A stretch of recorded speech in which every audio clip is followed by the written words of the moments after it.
পশ্চিমবঙ্গের চাকরি প্রার্থীদের জন্য সুখবর। প্রায় দীর্ঘ 9 বছর পর আবার এসএসসি রিক্রুটমেন্ট হতে চলেছে।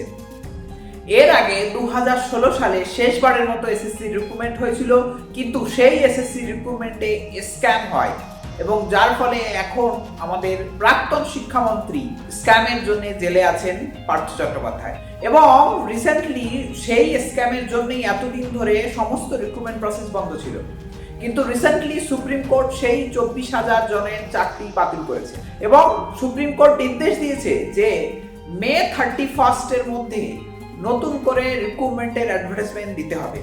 এবং সেই নির্দেশ পালন করার জন্যই মমতা ব্যানার্জি আজকে নবান্নে ঘোষণা করলেন যে 30 মে তারা একটি অ্যাডভার্টাইজমেন্ট দেবেন গভর্নমেন্টের তরফ থেকে, যেখানে কিনা 16 জুন থেকে অ্যাপ্লিকেশন অ্যাকসেপ্ট শুরু হবে এবং 16 জুলাই শেষ ডেট থাকবে, যার মধ্যে অ্যাপ্লিকেশন ক্লোজ হয়ে যাবে এবং 15 নভেম্বরের মধ্যে কাউন্সিলিং প্রসেস শেষ হয়ে যাবে।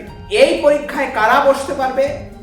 24,203টে যে ভ্যাকান্সি আছে সেই ভ্যাকান্সিতে শুধুমাত্র বসতে পারবে 2016 সালের চাকরি প্রার্থীরা।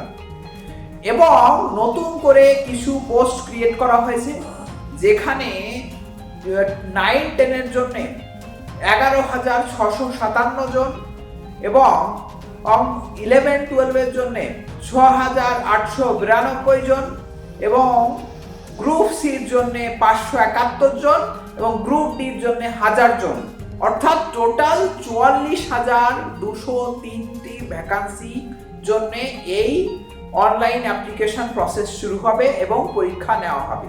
কিন্তু তার মধ্যে 24,203টি পদের জন্য শুধুমাত্র 2016 সালের যারা পরীক্ষায় বসেছিল তারাই বসতে পারবে।